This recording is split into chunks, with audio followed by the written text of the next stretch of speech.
Welcome to Sikhcast, brought to you by Sikh Research Institute, illuminating every path.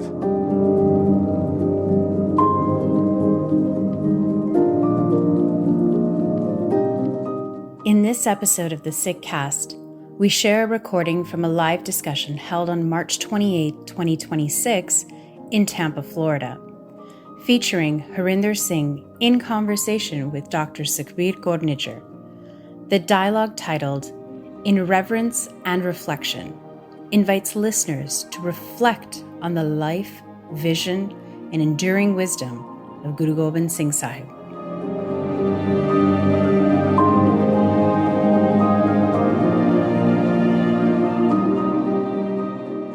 I wonder if this is going to rub some people the wrong way. And I really didn't know what the format of the book was. I didn't know if it was a chronological book, what the references were going to be. But wow, it is just wonderful. It's wonderful. And of course, I didn't expect any less. But if you haven't had a chance to take a look at the book, I brought my copy with me. It is just beautifully laid out, and it is just a tribute to the Guru. And for me, it's just been such a pleasure to go through the book. It's one of those pieces of it's a book that's really a piece of art, and it's something you have to sit with in multiple sittings, and you have to kind of take it in at your own pace and your own time. But if you're someone who has had that, love for the Guru from when you were a child. So for me personally, I feel like, when you're growing up, I was born and raised in Canada. And for me, my first superhero, per se, was Guru Gobind Singh Ji. And I'm sure that many of you may share a similar sentiment to that. I grew up in a household where at least once or twice a week, my father told me, I'm Guru Gobind Singh Ji's bacha. What can possibly go wrong? And so that kind of sentiment was just kind of ingrained in us. And then also it reminds me of, I'm sure you guys all have this in your homes or grew up with this, pictures of the Gurus. So we had the pictures of the Gurus that were done by Soba Singh. And particularly the two largest ones in our home were of Guru Nanak Dev Ji and Guru Gobind Singh Ji. That's a beautiful depiction of Guru Gobind Singh Ji. And so to you, just looking at those pictures, listening to Sakhis, everyone develops their own love for the Guru, their own feeling, their own sentiment towards the Guru. And so for me, initially, it was the whole superhero type of depiction.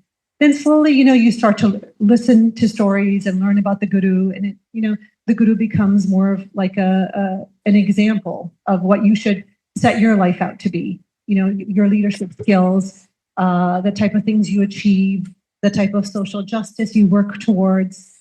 And then later in life, I think more so now, it becomes where the Guru becomes your friend, the ever-present best friend that travels with you everywhere, the person or the entity you look towards or you talk to even in your mind when something goes well or something goes wrong. And honestly, all those feelings come through when you look at the book. It's a very emotional and personal feeling.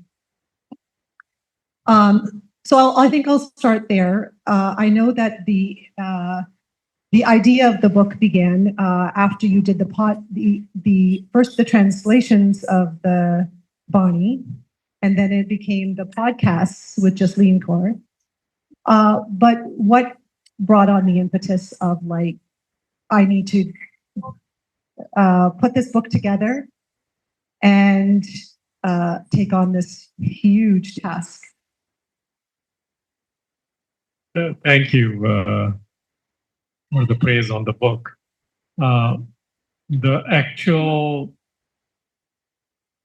Gurbani is all about the praise of the Guru. Sikhi, everything I know about Sikhi, that it is not about the praise of the individual. So the actual project, before it was a project to me, was for last especially since 1999, I've been looking at the trends within India and among Punjabis, among Sikhs, about what we have done with Guru Gobind Singh or things which are attributed to Guru Gobind Singh. So this has been on my mind for a long time. I used to, when I was very young, just to as a snippet, I want to mention that in my 20s, I was sitting on one of the Akal Takhts committee on Dasam Granth, for example. And you guys know in last 30 years how much division and polarity has been created. So that was on my mind. Second thing which was on my mind was, as you said, you're a superhero. And now the world we live in, we have superheroes whose movies are, they're beyond comics. I grew up with Superman was my guy, right? Because you can see where the engineer comes in partly. And now we are seeing in last 30 years, you're seeing a very different kind of superheroes being presented in movies. And all of a sudden we are using similar vocabulary for the gurus. We expect gurus to be vicious and angry, and people are presenting gurus as such now, with a very harsh language included. So that was also on my mind. So there was a panthic element and there's a popular culture element. So I said, what can I do? What can Sikri do? So when Dasme Pacha's anniversary on the Prakash group came a few years ago, one of the things I wanted to do was, what can I do where the people will understand what is the thought of?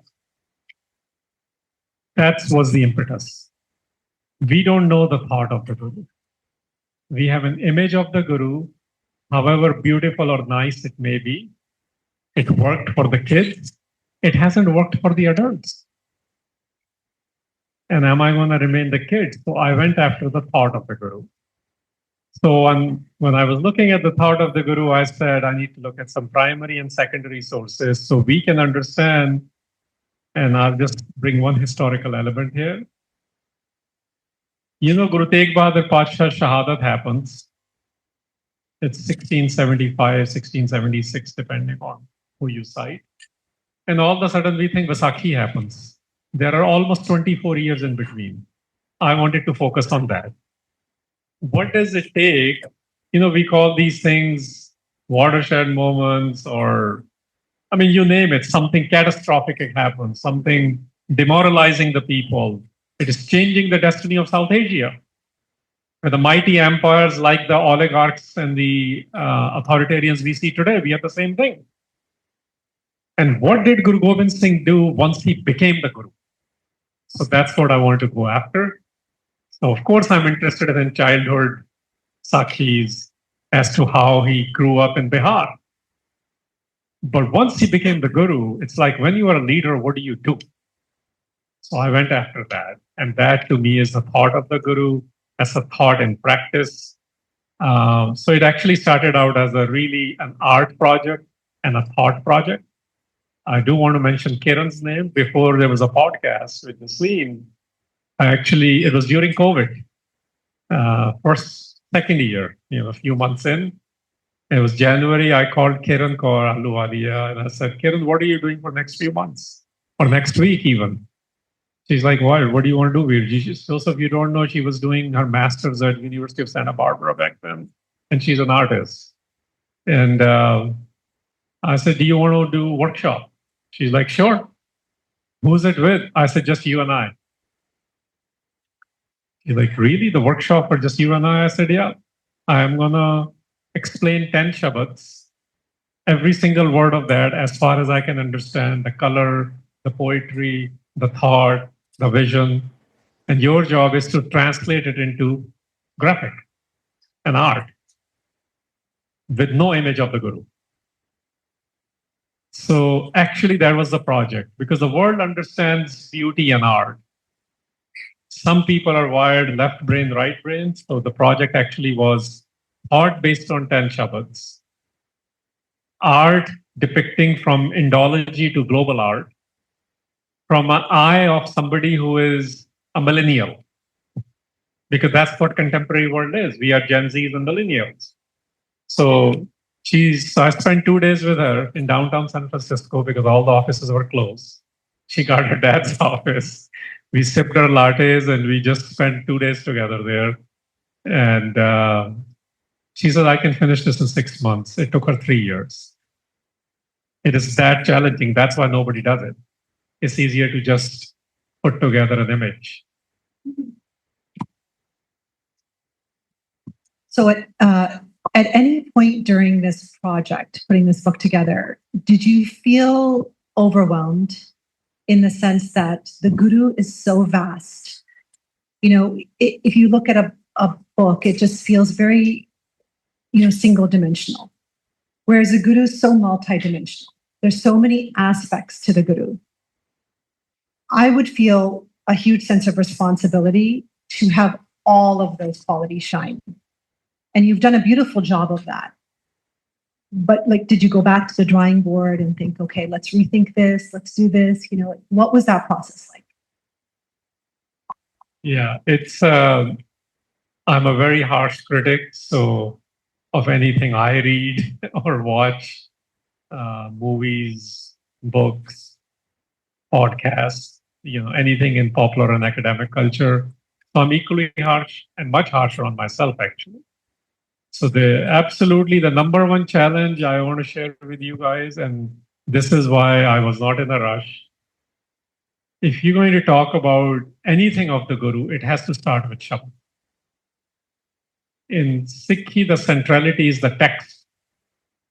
And if we don't understand the text, whatever we say about the Guru will be a figment of somebody's imagination, in this case, mine. And I don't want this to be the imagination. I can share my elaboration or my experience. So yes, number one challenge was text. That was the responsibility. So I'm like, what text do I pick? Which is either attributed to Guru Gobind Singh, or with high certainty we can say is Guru Gobind Singh's. Because Guru Gobind Singh himself did not say, this is mine. And it's highly contested, as I mentioned. That was on my mind. So I picked something which was in line with Guru Granth Sahib. This was the work, honestly. I'm like, what is Guru Granth Sahib about? It's about ending the separation between the individual self and the divine self. Guru Granth Sahib is in rags, which means what is the sentiment the Shabad is conveying, not just the meaning of the Shabad. And we are actually completely missing the sentiments right now, Gurmani. That's why it's not affecting us as much. We're listening to Kirtan, it's not doing much because we forgot the rag. Rag in Indian classical music is all about, rag, by the way, is a poetic word. It literally means the composition on how you sing, but it figuratively means love. Just like the word rang, it literally means color, figurative means love. Aapa kehna onu rang chad gaya. Utte color thodi chadaya, which pyar cha aa gaya.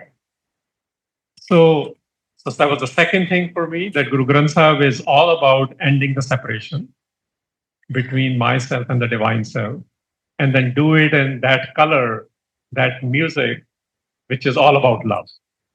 Based on these two things, then I end up picking Shabad Hazare, popularly called Shabad Hazare. Hazar literally means 1,000. So the Bani is not Hazare, it's Hajare. Hajare comes from Hijr. Hijr means separation. So the Shabads to end the separation. This is in line with Guru Granth Sahib. It's Patshahi Dasmi. It's a collection of 10 Shabads where 9 of them are in Rag. All of those Rags are in Guru Granth Sahib. Only one is Khayal, which was a genre which was picking up during Guru Gobind Singh's period. So he's very contemporary in that sense. So once I picked that, because my thing was those who are pro Dasam Granth or anti Dasam Granth, how do I also bring a pause for both of them? So I just have one line written for them. That's why I wrote only one. The idea is to end separation. Once I picked that, the hardest thing was to come up with the text. For that required a lot of manuscripts. No translation can work unless you can finalize the text. That took me, I thought it was a 2 months work. I already have few manuscripts. It took me 8 months. And I had to call an expert who I work with. I want to mention his name, Harinder Singh Sahib. He's D.Lit in Sanskrit. He is fluent in Farsi. When I first met him, he was 8 years ago, he was 28 years old. A very bright young man who's a college professor. Now he works on Guru Gobind Singh project. He left everything because he's like, I want to do the lifetime's work. I don't want to just keep teaching at a regular college. Him and I discussed this for so long. And we thought we were done every time that, okay, next 2 hours, we will finalize text. We discover the matra is not right. The text, certain word is not making sense. So this manuscript says one thing, the other says something else. When we looked at every research has been done on it, since we know the text to exist, people who are against it, people who are for it, that was the hardest thing, because the sense of responsibility was that even if this is Guru Gobind Singh's poet work, we could not find a single thing which was anti-Guru Granth Sahib. So to me, this became the thought of the Guru, which is in line with Guru Granth Sahib. And so we had to be so careful with every syllable of it. So that was a huge challenge. That was very rewarding. And because it was also 1469 is Guru Nanak. And roughly 300 years later is Guru Gobind Singh in that linear form of history. But when we remove that linearity, every Guru is same. So we have to say, what is that same? And that's why I was working with the Rag and the Shabad, because that was exactly the same. They're all about ending separation between the self and I, between you and I as people, and all these isms and ologies which have created these polarities we are dealing with today. They both did exactly the same. A huge responsibility. And Harinder mentioned the Guru Granth Sahib project. If you're not familiar with what Sikh Research Institute does, it's one of the big projects that they've started is the translation of the Guru Granth Sahib, which you should definitely go and take a look at. They've put together a huge team worldwide that works on this project, and huge part of what they do. So you answered my next question, which was why the book. So it obviously took an entire team to put the book together. How did you come up with this format? The Shabad Hazari, everyone has their own personal relationship to that bani, particularly if you really have a love for the Guru, Guru Gobind Singh Ji, which essentially is all Gurus from Nanak on. Just one small anecdote that I will tell you. Last year, around the same time, my Puaji, my dad's cousin, was critically ill in the hospital. And I flew up to Toronto to be with her. She was in the ICU. She basically did not wake up after a bypass surgery. And all three of her sons had flown in, and they were all at her bedside. And it's so interesting to me that is the bani you used for the book, because all three of her sons were at her bedside, and we had done Bach for probably the last 3-4 hours. We knew she was going to pass by morning. And it was probably about 4 or 5 in the morning. And all three of her sons looked at each other, and they all said, because it meant so much to their mom. And it was so interesting that even at such a time of grief, her middle son, he recited the bani off heart, like on memorization, and did the shabads. And so when I opened the book and I saw that that's what you had based it on, I thought, wow, like it means so much to so many people. But how did you come up with the format of how you presented the book? Or shall we start with your references first? Well, at the end of it, either way, look, this was not a book project. This is what I want all of you guys to know. The book actually happened because Sikri wanted me to make a book. Then it took another 2 years. And the reason it took another 2 years, that's why the format came into play. They said, write an introduction. I said, really? Write an introduction? Okay. एक महीना निकल गया, 2 महीने, मेरे 6 महीने निकल गए, मैं introduction नहीं लिख पाया. And this was the reason. I said, I cannot write an introduction to Guru Gobind Singh because I have never seen him. I long for him. I have not witnessed him. How can I introduce him? Introduction वो कर रहा है जो जान होता आप पहचान. So I'm like, I can't do that. Then I had to go look for whose words can I use to introduce Guru Gobind Singh. And that took me to another journey. And this is where there are 2 secondary texts I have went after. I said those who witnessed the Guru, traveled with the Guru, eventually became court poets of the Guru, which will be like the Nobel laureates, right? People who are ordained to do this work. So I ended up picking Bhai Nandlal Goya and Chandrasen Senapat. Bhai Nandlal Goya has one composition we lovingly call Bani. It's called Ganjanama, Treasure House. If I can break it down for you, it's all in Farsi.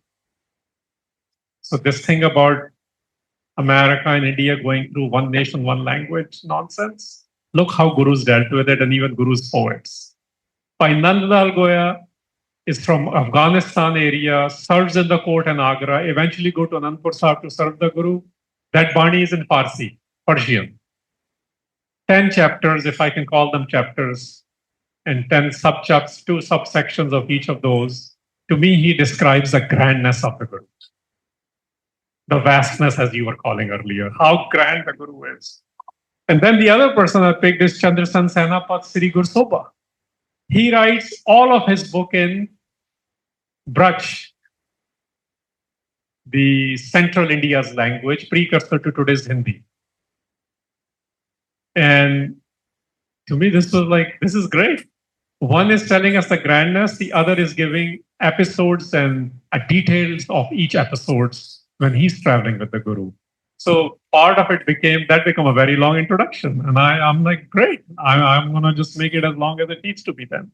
So then the question was, how much of that selection do? You can translate all of the work. So I translated everything from Ganjanama Bani. And I didn't want to disturb the translation because it's an introduction. So I just added footnotes where I thought people needed more context. So second thing, the Sri Gur Soba is very long book. So I'm like, the whole text can't be given. So I imagined questions. You know how we say, if you were to meet George Washington, well, you're Canadian, but you know what I mean. You know, if you were to meet your hero or a celebrity, what would you ask him? So I did that exercise. Plus I did, what is it where people really do need to know about Guru Gobind Singh and what they should be asking?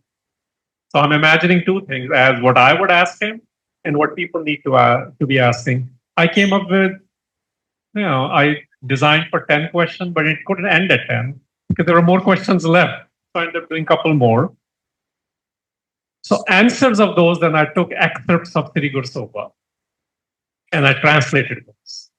But excerpt is not giving the whole context. So then I added the notes to it, that these are the players. This is what he's describing. This is what happened when he met Aurangzeb.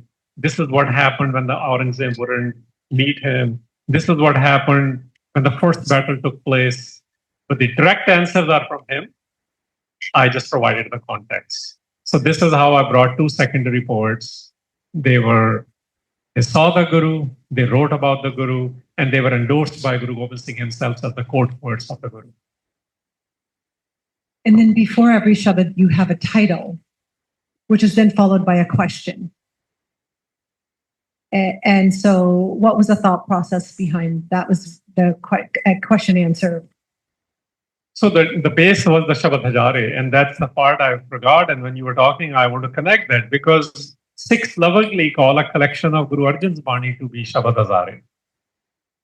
Again, Sikhs lovingly also have this Shabad Hazare. So even if it is not put together in exactly the way we think, it has a lot of traditional wealth. And they're both about ending that separation. So in Shabad Hazare, I didn't want to put my own titles. So I looked at if there was a Rahao line, which all of them except one Khyal did.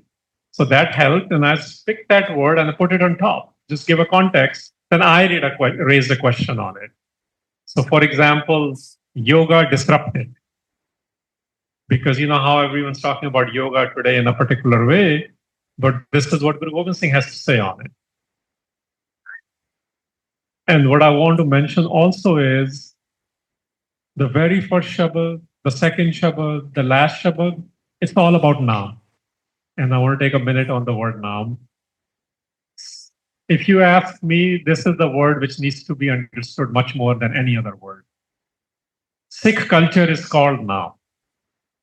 This is something we are not talking about or practicing or experiencing, but we are debating. And the debate is ended by the Guru himself, by Guru Nanak, and in the Shabad Hazare Guru Gobind Singh. ये तो सारी कुछ नाम दी गल है बगैर नाम तुसी कुछ कर ही नहीं सकते without the naam. So this was another reason when I was titling it, I didn't want to get caught up in what I think the Guru is saying. I brought the titles of the Shabad itself. But I then raised a rhetorical question.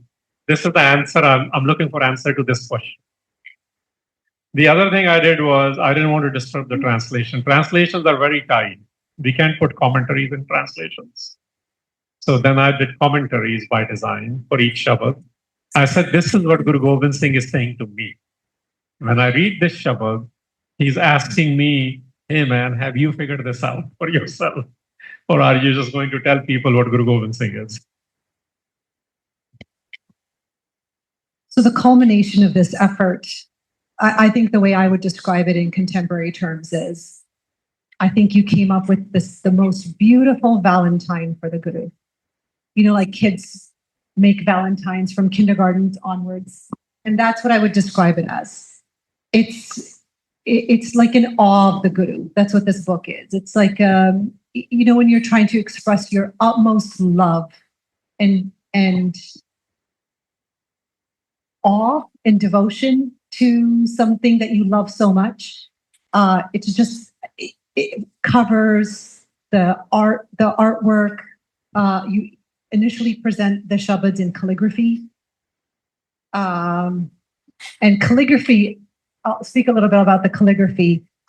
I feel like when you see a Shabad presented in calligraphy, it has kind of an emotional tug rather than print. You can read Shabad in print, but I feel like when you see it in calligraphy, it just brings about different emotions from within, I think, depending on what everyone's experience is. But that's how I would describe the culmination of all of this effort.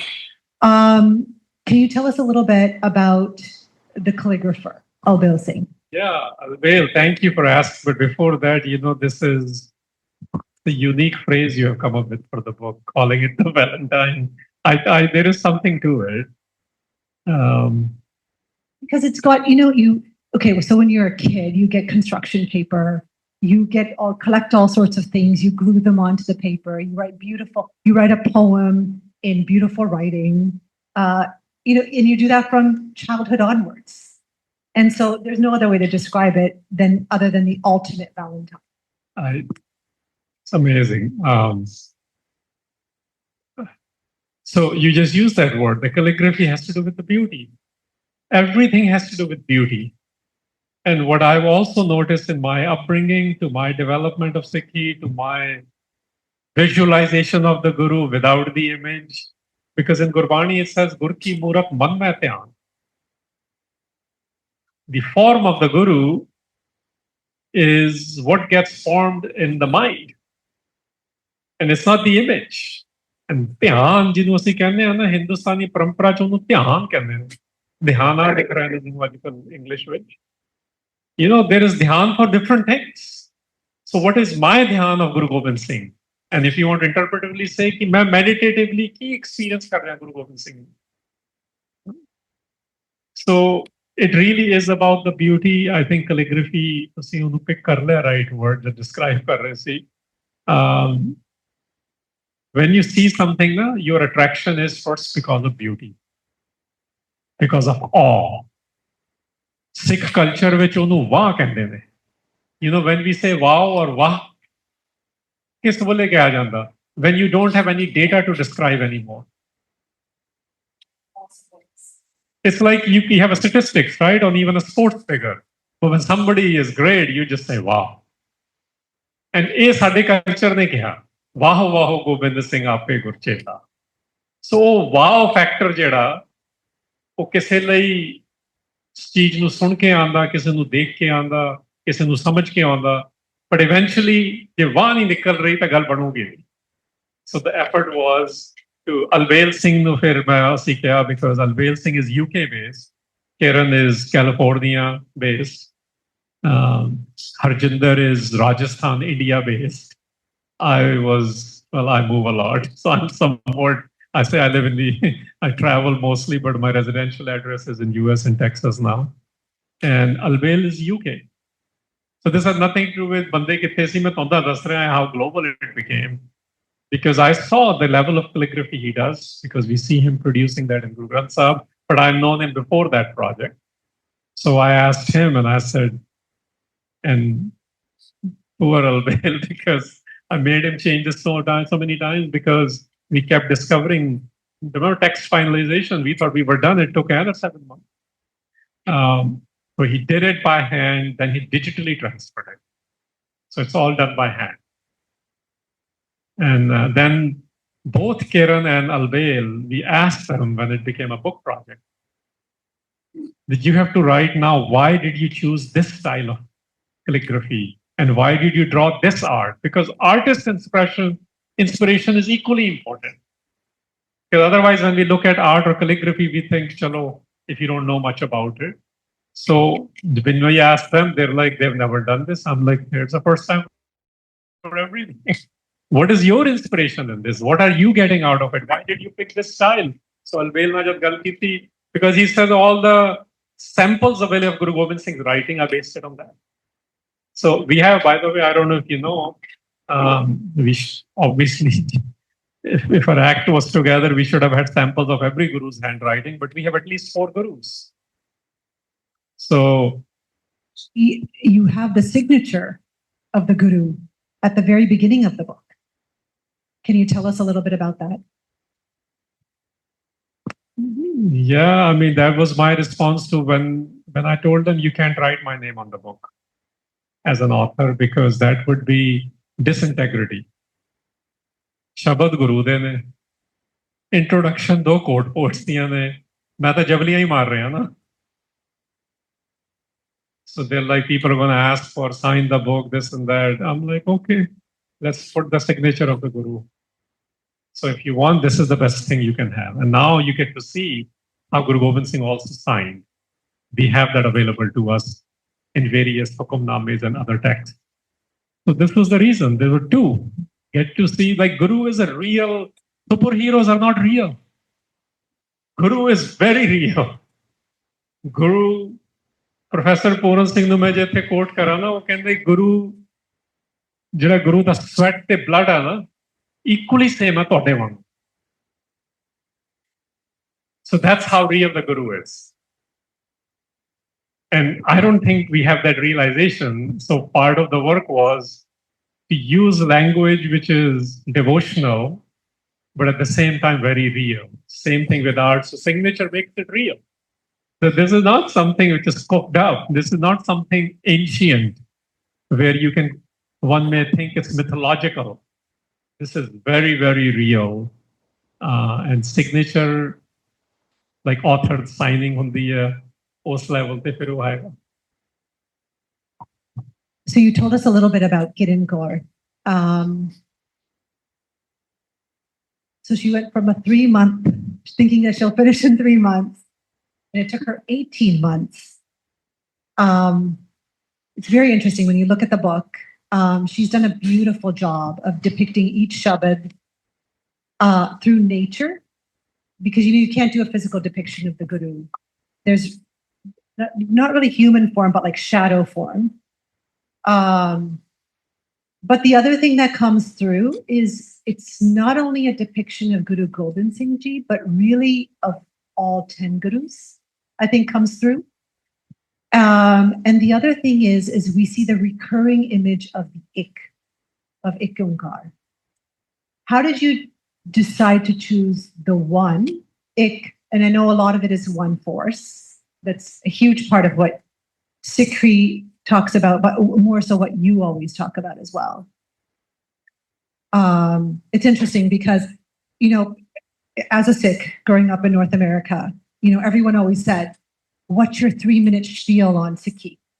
All of us as a Sikh, right, as a practicing Sikh, we always have this sense of responsibility that if someone asks me what a Sikh is, I have to have my 3-minute spiel, my elevator talk, right, per se, that I can portray to someone how beautiful my religion is in those couple of minutes, maybe even seconds, And I'll be honest with you, through being involved with Sikhi, being your friend, knowing you over all of these years, and then particularly after 9/11, there was a little bit more onus on us to have the elevator spiel or the elevator talk.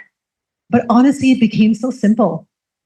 After, I wouldn't say I'm as much of a consumer as many of our other friends and people are, but after reading and listening and learning through the work of Sikh Research Institute, it all became about the one force. And the explanation now has become so simple to describe what Sikhi is and what the message of the Guru is. And I think that's what we try to instill into our children as well. It becomes so simple to teach your kids what Sikhi is when you truly start to buy into that idea of the one. So how did that come about? Like it's in every picture where the one is represented. What is the thought? Is that the one Guru, the one force, the movement towards the one? What is the thought, or all of the above? So this was for Kiran's conversation, and eventually she ended up going with this because look, we can debate the Onkar meanings. Nobody can debate the numeral one's meaning. So मेरे दिमाग की theology भी है, the cultural practicality भी है. Because I don't know if you guys know, in the Sikh world, people have so many variation understandings of the word Onkar. But ik is a digit. Even if you don't understand anything from religion, which is fine, just mathematically go Google it and you'll see what one actually means. Not spelled O-N-E, but the digit one. It's about unity. It's about unification. It is about affirmation. That's why it's not zero. Zero is nothing. Zero's interpretation is nothingness. Whereas one's interpretation is, even in 1-0 world, you will see how it works in the computer science. So the digit one, there is zero debate on. Like literally zero. There is no error left. So there is no error on the one. The debate is on when people start using the word God, for example. Then we get into proving and disproving. But there is no debate on the one and the existence of the one and the oneness, which is not spelled but with the number one. So this is why she eventually chose it herself. We didn't force it on her. This was all artist work. I rejected few things. Yes, I'm like, you need more work. Her last 3, it took her more than 18 months, by the way. We had already published the Shabads online and we didn't have 3 portraits if you go back. And the reason was because it was so hard to depict those 3. It was a struggle and she struggled with it. She stayed with it. And eventually the continuity she believed was the Gurmukhi script one. So whether we are talking about gods and goddesses, whether we are talking about mythological figures of the world, whether we are talking about death versus creation, these are the topics of those 10 Shabads of Shabad Ajare. It eventually all is about ik. Ik spelled karke bhi Guru ne kya ek do bari. So that's how she decided, and it's completely in line with Guru Granth Sahib, because Guru Granth Sahib, the opening, ik oankar to, so that ik carries from primary text to secondary text, the oneness of the, because what is Guru at the end of the day? Guru is the one who experiences the one all the time. You and I have glimpses of it at best. Our aspiration is so we can experience that one, hence ending the separation. So this beautifully falls into ਕਿ ਸਾਡਾ ਹਿਜਰ ਵੀ ਕਿਵੇਂ ਖਤਮ ਹੋ ਗਿਆ, ਸਾਡਾ ਮਿਲਾਪ ਕਿਵੇਂ ਹੋ ਗਏ। ਮਿਲਾਪ ਕਿਹਦੇ ਨਾਲ? ਇੱਕ ਦੇ ਨਾਲ। ਹੁਣ ਇੱਕ ਨੂੰ ਕਿਸੇ ਨੇ, what you call that ik is your position and your relationship. I mean, I'm husband to somebody, I'm a lover to somebody, I'm a dad to somebody. Are you going to say, is dad better than husband or vice versa or anything else? No. But we debate that. So the debate needs to be within, because your position decides your relationship. But one is not positional. One is universal. One is unity. So I know that knowing you over the last 15 plus years, I've seen a lot of change in your personality. A lot of change. I think we met you initially when you started your work on Punjab Digital Library. You mean the first time I asked you for money? I'm just kidding. That would be it. But I just felt like, I was discussing this with Inikor, and I was like, he had so much angst. There was like this fierce, need to get all this work done. And I wouldn't say anger, I would just say more angst. And she agreed. She said many other people had noticed this as well. But I've noticed over the last several years, particularly over the last 3 to 4 years, you've really chilled out. Like you've really just become very, you know what your work is, and you kind of go about it. And I think you've just come to the fact that it'll get done. Somehow it'll get done, right? Did you know? That's just my personal feeling. I feel that I observed of you. I don't know. For those others, I don't know. Dr. Glamour can speak to that as well, perhaps. But did you see those types of changes? Like dealing with Bonnie, working with the Bonnie, obviously is transformative.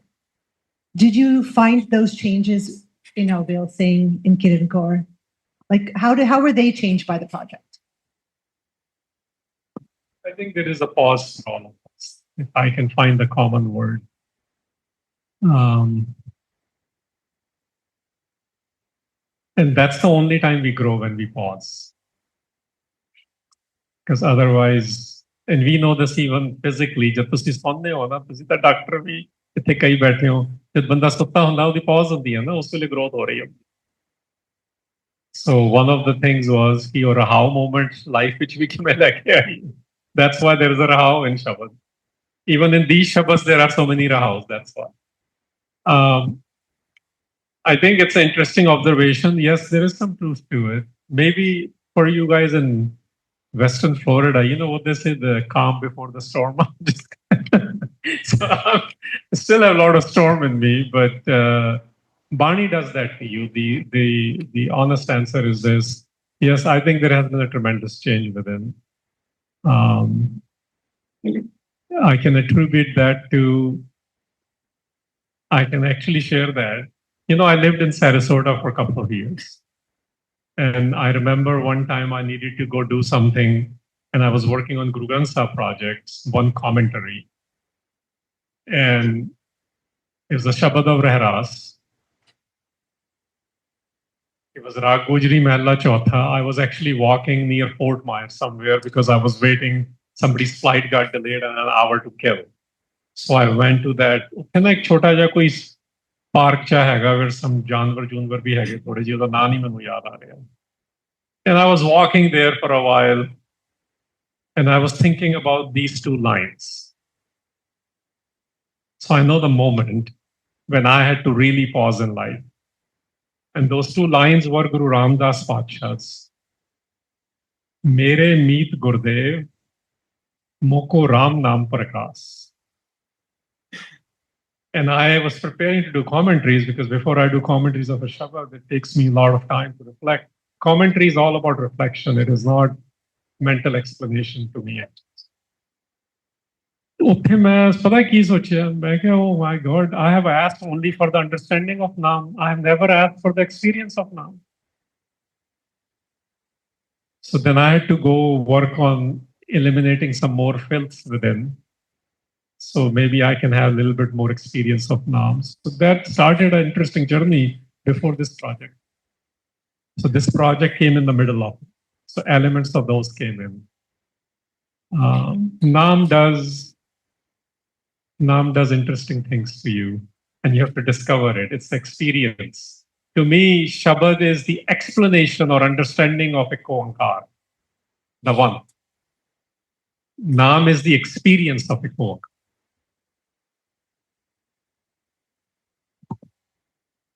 Part of the experience comes when you work on these things. So one of the your vocabulary changes.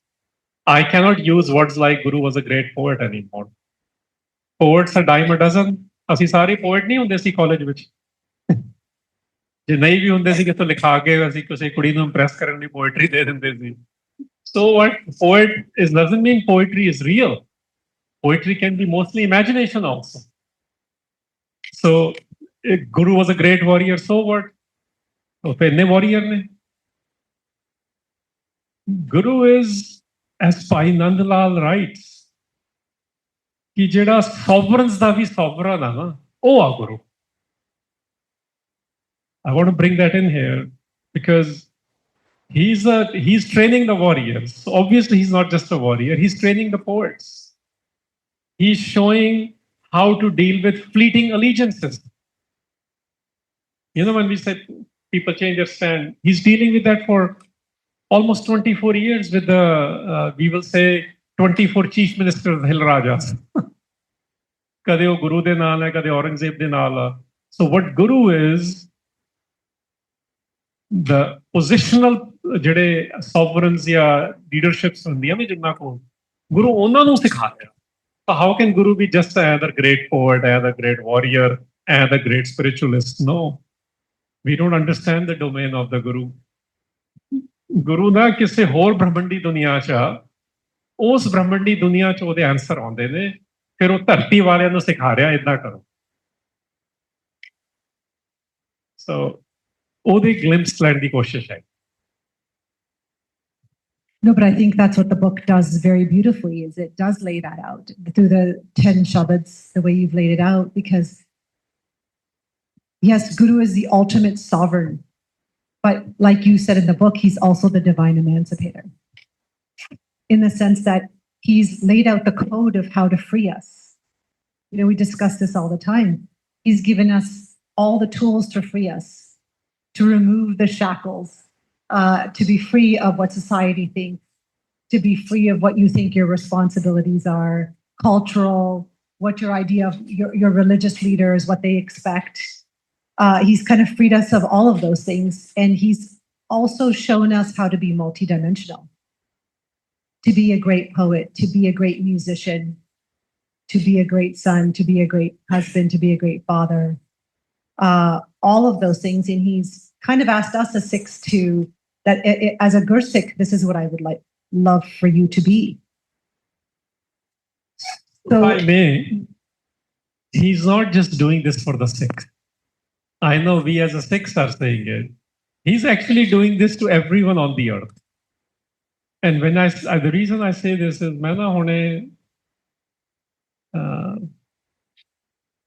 in this January, I went back to Patna. And I was, what I've read and other things, I was, his first interactions there are with non-Sikhs. The ਜਿਹੜੀ ਬਿਹਾਰ ਦਾ ਪਟਨੇ ਦਾ ਰਾਜਾ ਉਹਦੀ ਰਾਣੀ ਦੇ ਨਾਲ ਉਹਨਾਂ ਦੀ relationship, she's a Hindu woman. And Guru speaks to her as less than 5-year-old. And I'll just mention this because I think sometimes we think, because Guru doesn't say he's only for the Sikhs. Jagat Guru.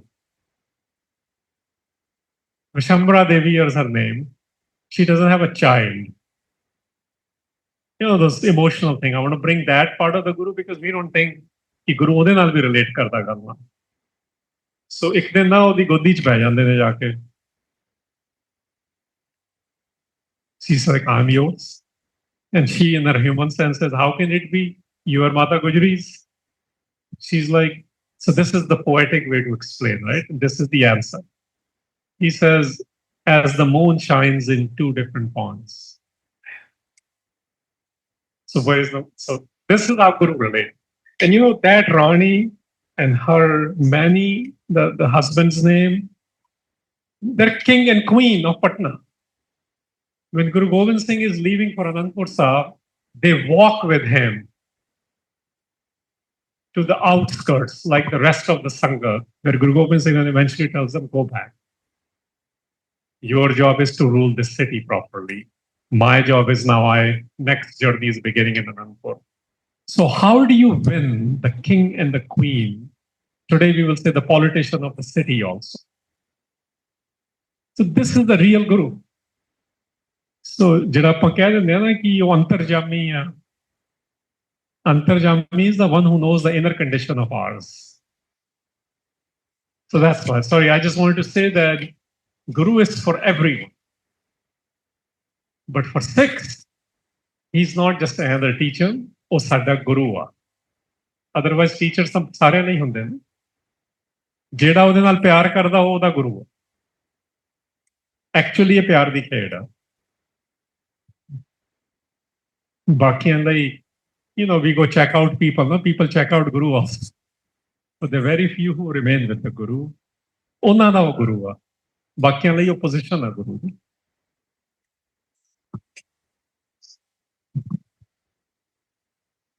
So in 1699, when the Guru created the Khalsa Panth, his idea was the emancipation, freeing all of us, creating the Khalsa, and then basically giving the Guru Gaddi to Guru Granth Sahib. What do you think? Do you think that at the time the emancipation was, do you think the emancipation was political? Was it spiritual? Was it both? In contemporary times, how would we think of that? That's a great question. And the reason I'm saying it's great is this is something which academics have been really debating on Sikhs. This is why they're not able to do justice to the Guru. Because they don't understand the sovereignty of the Guru. Because we think sovereignty is only in spirituality and politics. And then we create a dichotomy between the two, right? For Sikhs, it's never been a dichotomy, just like in Guru Granth Sahib as well. It says Guru Nanak, by deduction, every Guru, came here to enjoy Raj and Jog, which will be the spiritual and political domain in one sense. So Guru sovereignty is in every sphere of life, economics included. So, we are used to, the world is used to understanding things analytically. So what is analysis? Breaking down things to the smallest unit of data so we can understand it, right? But if I may offer, you can't understand the Guru in analysis. Because Guru is not working on analytical thinking. The opposite of analysis is synthesis. इकट्ठा किवें करना, अलग-अलग नहीं करना. Analysis is अलग-अलग करके देखो. That's sciences, by the way. Synthesis is where you bring things together. फिर ਤੁਹਾਨੂੰ ਗੁਰੂ ਦਾ ਥੋੜਾ ਜਿਹਾ ਆਈਡੀਆ ਲੱਗ. Now look at the one. The one is about bringing things together. ਤੁਹਾਡੀ spirituality, ਤੁਹਾਡੀ politics, ਤੁਹਾਡੀ economics, ਤੁਹਾਡੀ sexuality, ਤੁਹਾਡਾ gender, ਤੁਹਾਡਾ race, ਸਾਰਿਆਂ ਨੂੰ ਕਿਵੇਂ ਇਕੱਠਾ ਕਰਨਾ.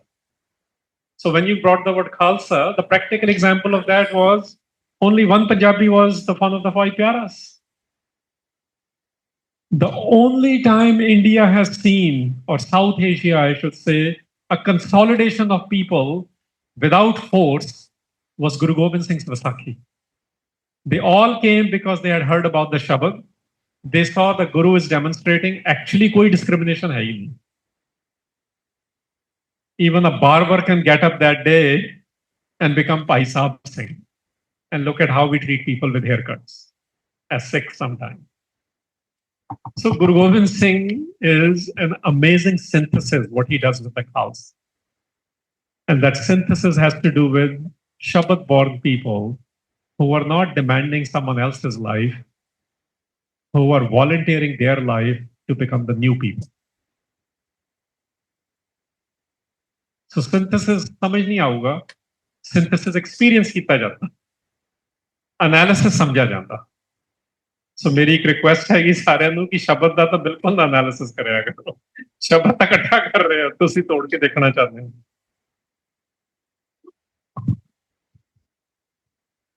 How would you put that into context for today's day and age with everything that's happening in the world? I feel like sometimes as South Asians, as Punjabis, as Sikhs, we are so busy being the model citizen, the model minority, and there's so much going on around us. How do we take these principles and actually take action? Like sometimes I feel ashamed. I think of myself several times a day. I'm so bogged down by my day-to-day minutia. And yet we have these amazing examples that stood up against such tyranny. And, you know, we live in this country with so much happening around us. Like, how do we then stay true to these things that the Guru bestowed upon us? There is no easy answer to that.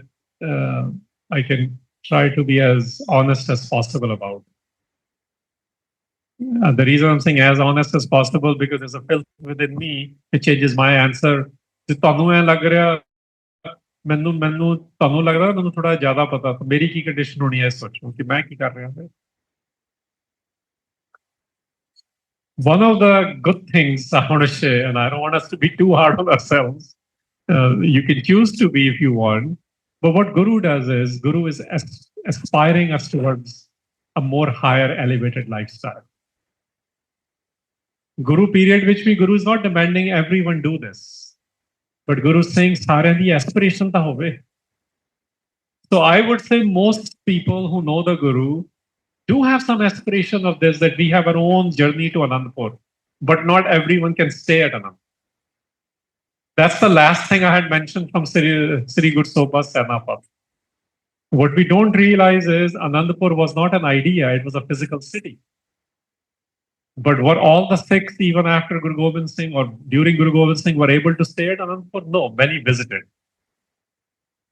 Including many from Delhi, which would be diaspora. Including many from Bidar, Gujarat, where one of the Panj Pyaras stayed. Why I'm saying this, we are sitting in diaspora. No, wo bhi diaspora aega Punjab mein. So essentially what I'm saying is we need to really figure out what is my own journey to Anandpur Sahib. Instead of saying ki odi hai te meri bhi ho jaye. No. And in your journey to Anandpur, you will discover what we today use to parlance of today would be, what do I support? When I get to make a decision, how do I make that decision? When I am voting, who do I vote for, which is more aligned with my journey to Anand? Even if I cannot be the resident of Anand. So if I may say that last chapter Sri Guru Soba Senapat has written is after Guru Gobind Singh leaves this earth. I've intentionally included an excerpt from there. 4 stanzas. Because the last line of each of that stanza, loosely translated in English, is कि खालसे दा कम की है. उत्थे के खालसे दा कम हैगा to repopulate and re-establish Anandpur. And guess what Khalsa did until Maharaja Ranjit Singh period? They continued to build it, even if it was destroyed hundreds of times, even if they were 500 kilometers away from it. And guess what we are trying to do even today? We know what's happening since 1849 to now, it's 2026. Aren't some of us still trying to re-establish Anandpur? So then you can see who to work with to re-establish Anandpur. Actual काम इक्को ही हैगा to re-establish Anandpur. और physically करना सारे physically नहीं कर सकते. कोई support करूँगा, कोई ओदी व्योमबंदी strategy बनाऊँगा, कोई ओदियाँ alliances create कराऊँगा, sitting in whichever diaspora they are sitting in. So that's the work. So I would say, figure out your own journey to Anandpur, because Guru Gobind Singh also did his own journey to Anandpur. Never became his permanent citizen. You know where he left the earth? Hundreds of kilometers away from Anandpur. He was not born in Anandpur. This is why it's not a birthright as we think of lineage wala. It is a choice one made. So I've said a little bit too much. Essentially what I'm trying to say is we all need to ask, what is our own journey to Anand?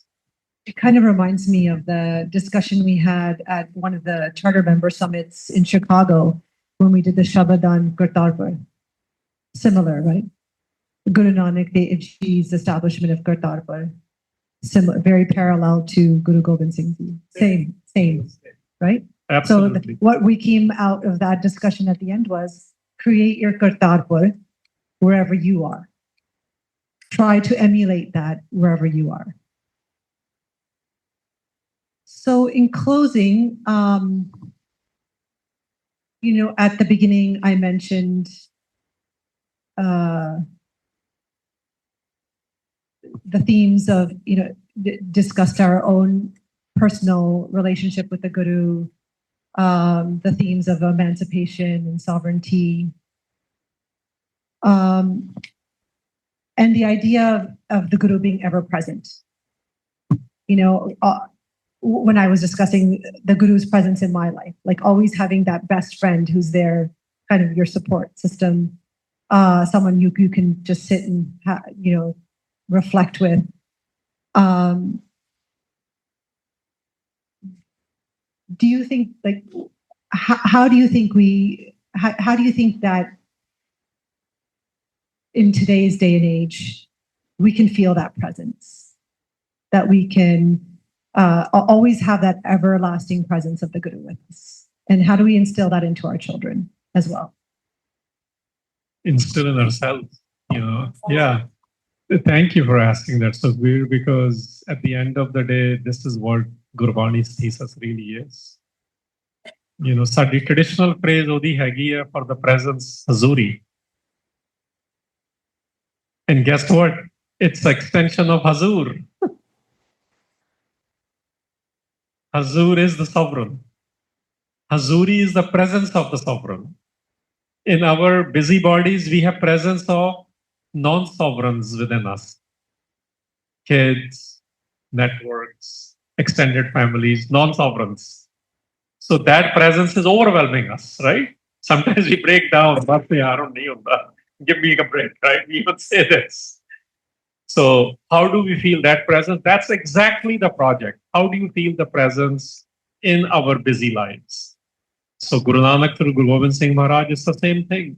Shabad is where you learn this. Don't ask anyone.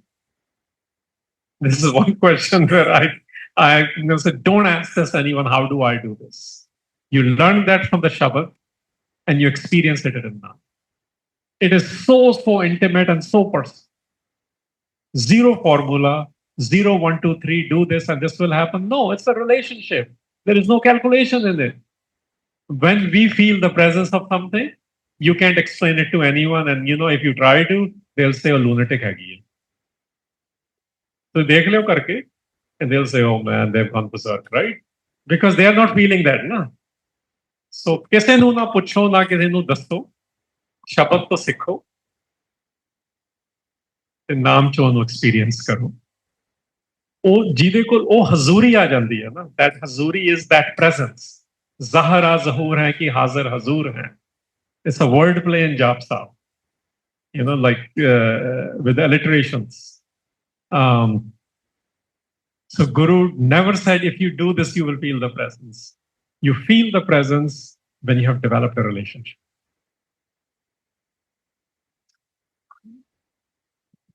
And how lucky are we? How lucky are we that we get to experience this? And how lucky are we that we got to experience Harinder Singh coming and speaking to us today? I think we'll end there, but we'll open it up for any questions from any of you.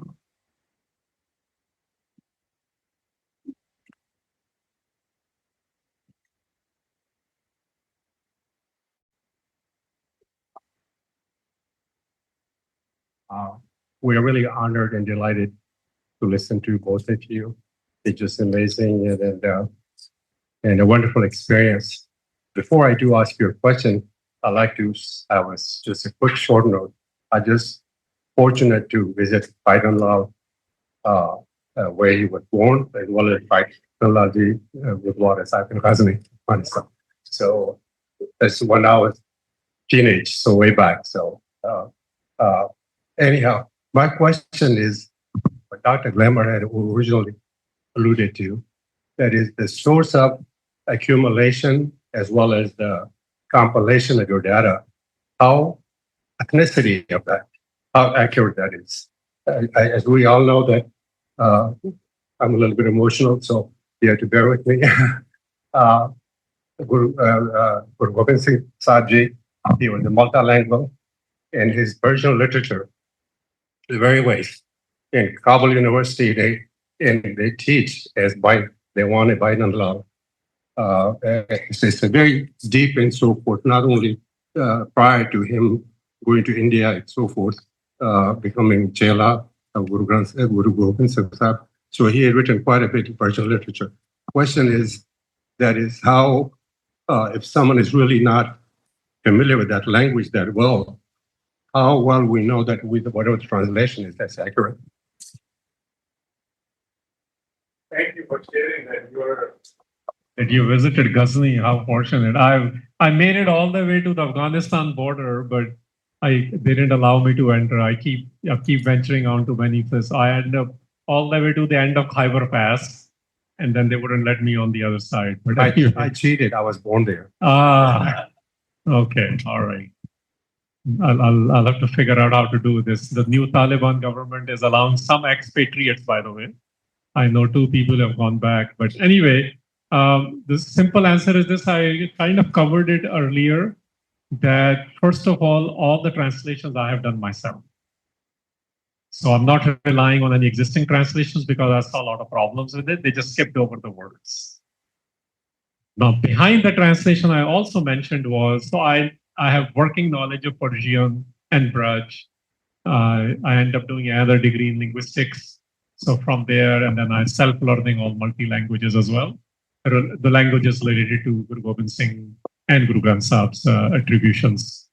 But the real issue for us was actually knowing which text to use. So I shared in quite detail that was a verification of multiple manuscripts, and we have cited which ones. So once we finalized the text, where I did take help from another professor, Dr.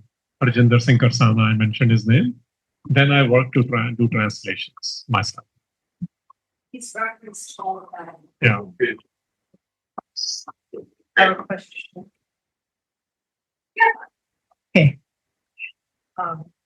I just saw what you said about translations and your source material. So as I understand it, and correct me if I'm understanding this correctly, you have translations of the Gurbani in the book of the Shabads. And then you have some historical context too. And that historical context has been taken from contemporary authors, right? Okay, so my question is, did you, I know there's been so many authors who have written about Sikh history, not just about the translation of the spiritual aspect of it, but about the historical and the political aspects of it. So I was wondering if you referenced any of that material in your book?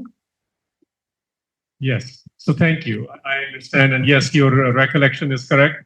I referenced very few which are written in last 100 years. And the reason is there is a problem in academia. Nobody checks what the original one wrote. So if you keep citing a source which was not translated right from 1840s, let's say, or from 1680s, then this is why I didn't use anyone's existing translation. Some of them were good, some of them were incomplete. This was part of the issue, or some of them were plain wrong. And the reason I'm saying wrong is because they didn't see, a lot of them didn't read the original text which is available. Well, I'm not classifying as religious, right? Text is a text. Then it depends on how you deal with it. It may become religious. That's why I said Sikhs lovingly call it Bani, but at the end of the day, it's a composition. Right? So there is academic rigor in separating the two things is what I'm trying to say. And then your real question was on which contemporary sources. I said last 100 years, I ignored most of them, except when I needed to see when the manuscript wasn't available and what was the earliest printed source available. And I'll give you an example of that. So when I was translating Ganjanama of Bhai Nand Lal Goya, the standard work was edited, or the text was by Dr. Ganda Singh, which Punjabi University published in 1960s, and they called it Granthavali, Goya Granthavali, Bhai Nand Lal Goya Granthavali, which means the collected works of Bhai Nand Lal Goya. He gave Persian script, but he also did what they call a Gurmukhi Lipi version of it, and then his translation in Punjabi. The part of Ganjanama which he skipped, there were 2 chapters, so he did that half of the 1 chapter, but not the second half of the 1 chapter. In each Guru's case, Adhyay, the word nahi use kita unhone, I'm using it to just call it a chapter. So then I'm like, okay, I checked the other 3-4 written ones. None of them use Persian because they all use the same source. So they all skipped it, the English ones and Punjabi ones. So eventually at Punjab Digital Library, I also use it. We had digitized something by Gyani Maha Singh, where it was called Kulyat-e Goya, a collected words, Kulyat-e Goya in Persian in early 1900s, printed in Lahore. So I used that text and then I translated from there. Because now I got everything not in Punjabi or in Gurmukhi script, but actual Persian script. So this is the kind of work which you had to do so we don't skip over any words or don't miss the context.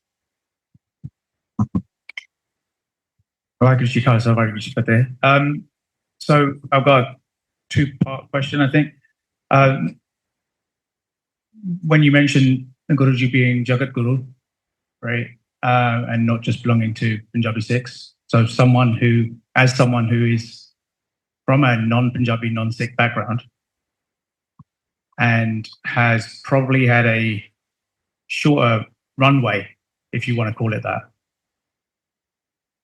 how would you... The word I'm thinking of is guide, but guide might not be the right answer here. What guidance would you give to someone like me or the Jagat outside of Punjabi Sikh community as they embark on their journey to the Anandpur that you talk of, right? And then the second part of that same question is, with only the limited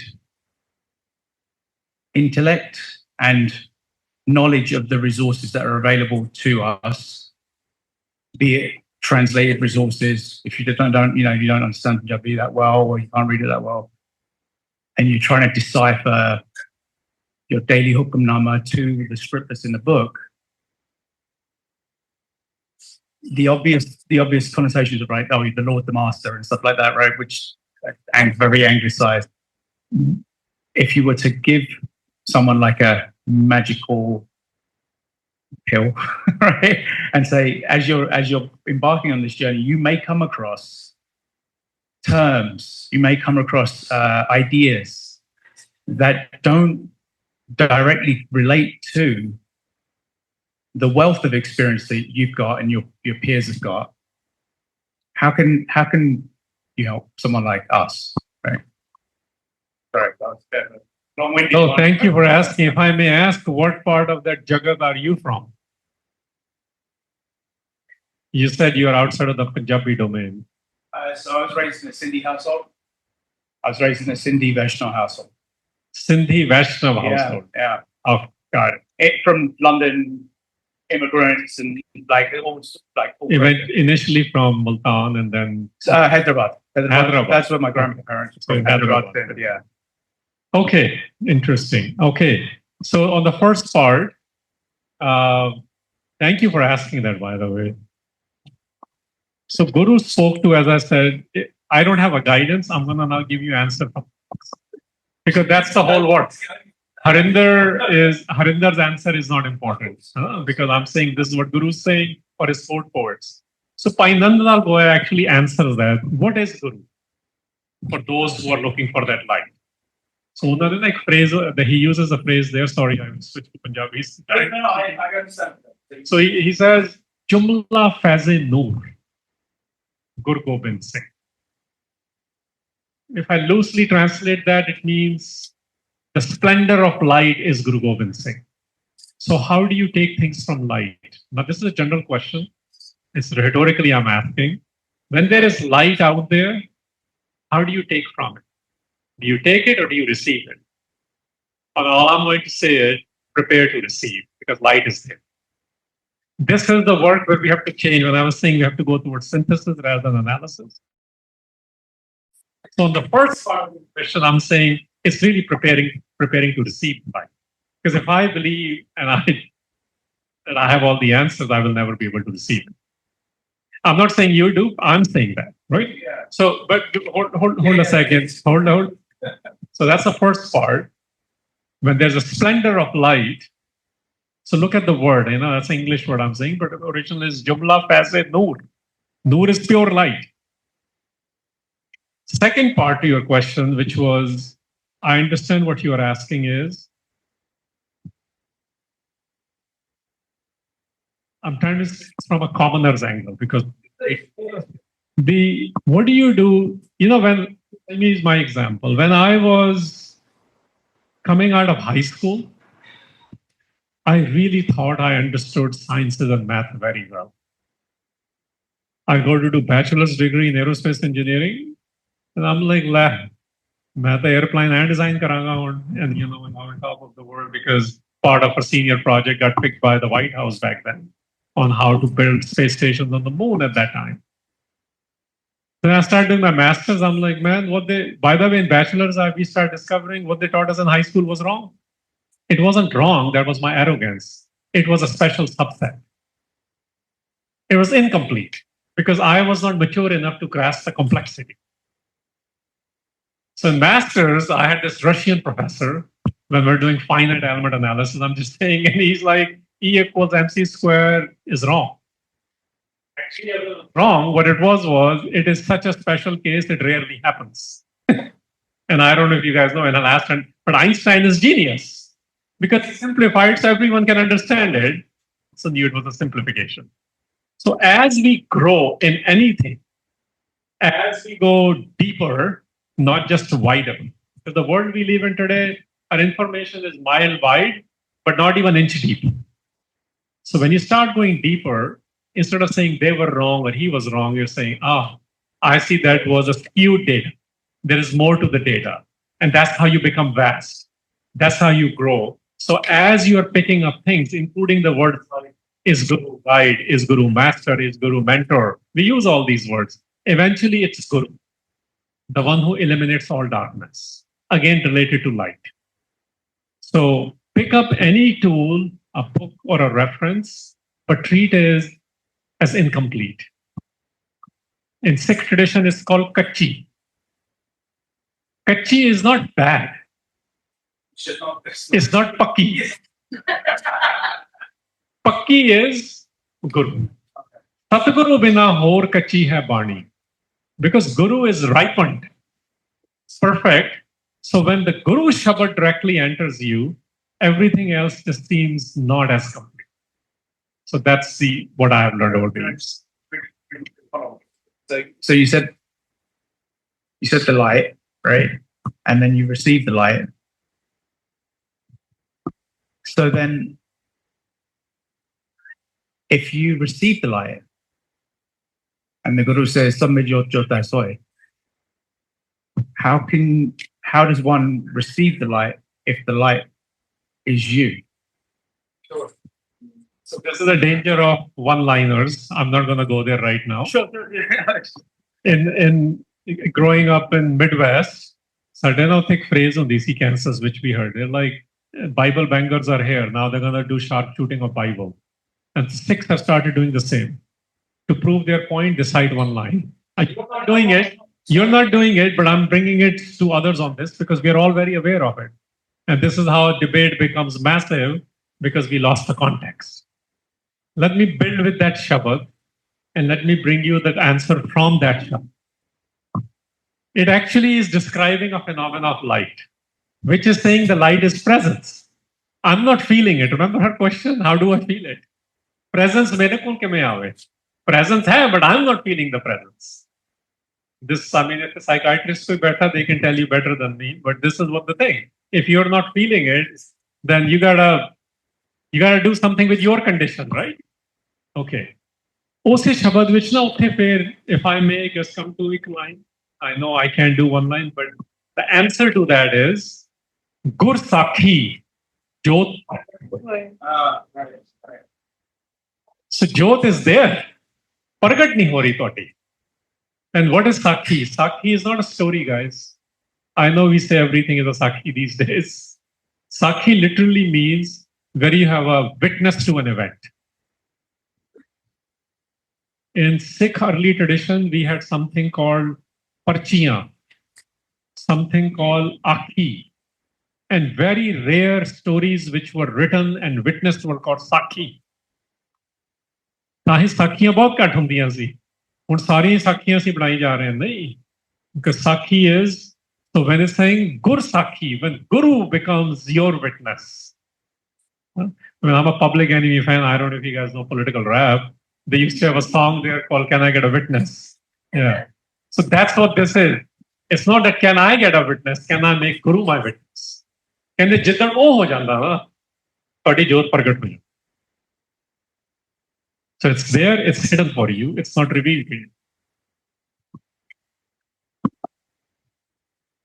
Any other question?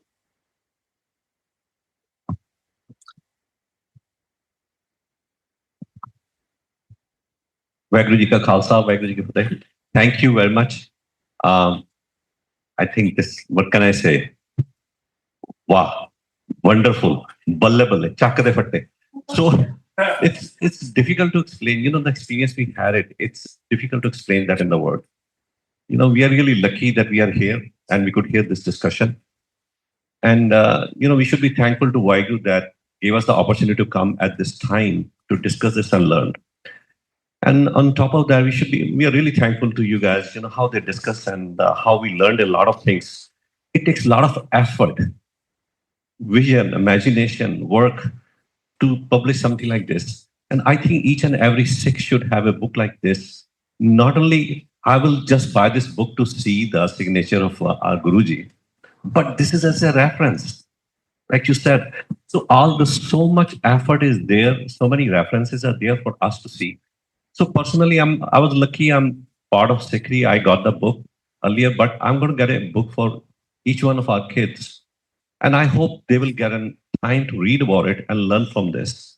And this is very important for us to have something like this at our home.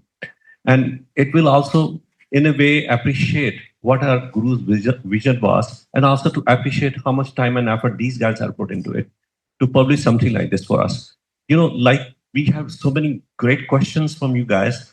Like it's very difficult to understand that what we are getting is true or not. You know, sometimes I feel like that. So that's why, you know, I'm a physician. So patient come to me, ask 100 questions. And most of the questions are from ChatGPT, or they go on Google Baba and ask us questions. You know, I also tell them, you know, if you want to go to that, then tell them to treat you, because most of these questions are not right. So how can we determine? So this is the reference for us. So this is from where we can say that, okay, you know what? This is the right thing and we're going to learn from this. Another thing today is, you know, we learn a lot of things today, the analysis and synthesis. But one thing is, you know, we always say in Sikhi also, we can have so many discussions, debates, and learning sessions and learning shabads, but we have to experience our own journey. ਜੇ ਅਸੀਂ ਆਪਣਾ experience ਨਹੀਂ ਨਾ ਕਰਾਂਗੇ, we are not going to reach Anandpur Sahib or Kartarpur or Begumpura, whatever you can name it. So that's why this is very important for us, and that starts from our own effort.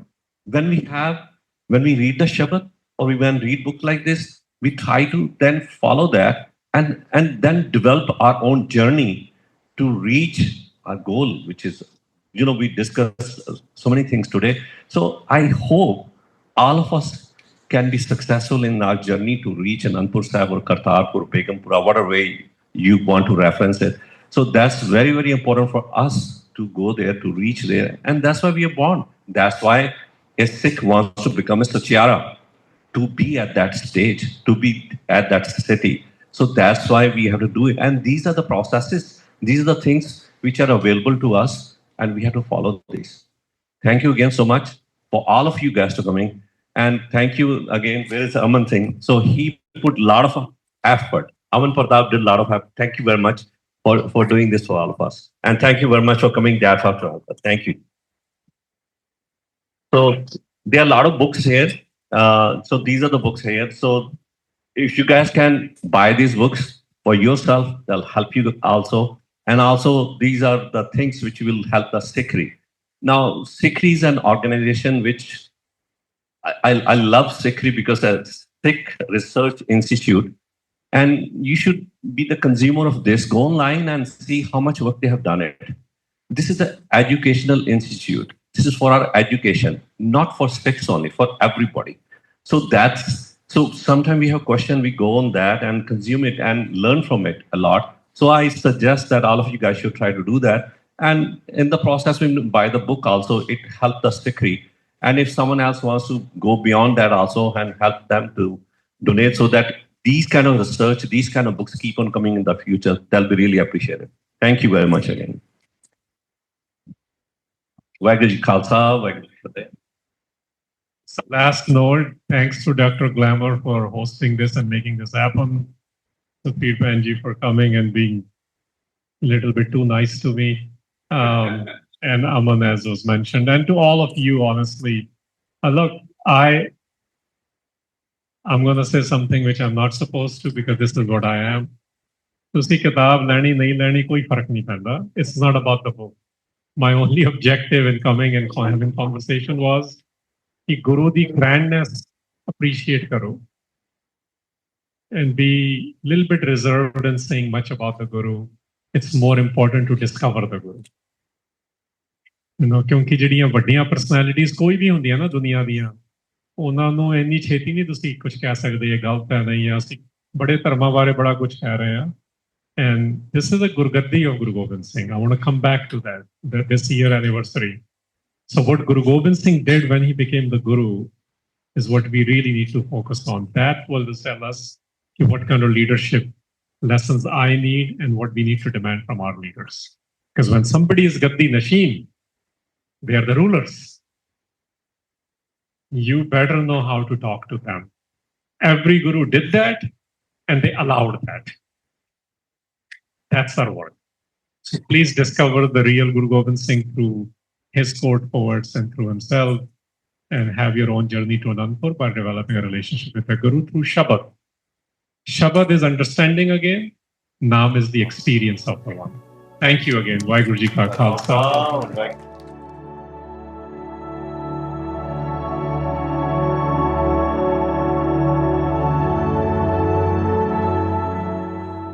Guru Gobind Singh Sahib, Life, Vision, and Wisdom, is a landmark work blending literary craft, historical insight, visual storytelling, and spiritual depth centered on the 10 luminous compositions of Sabad Hazare that reveal the Guru's timeless vision. Purchase the book at sikri.org/products today.